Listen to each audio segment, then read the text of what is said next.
just want to introduce myself. My name is Ben Hissam. I am with Drone Response.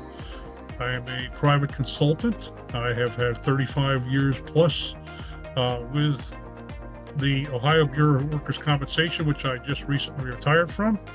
I will be doing a presentation at Safety Connect for what happens if you spill a chemical.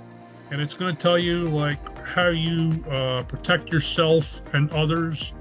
It'll also talk about, employer responsibilities for any type of hazardous material spill. But the bottom line is how you protect yourself. That's really what I really wanted to get out of this, is because a lot of people try to do something that they're beyond their capabilities and their training. So please join me at Safety Connect and hope to see you there. Thanks.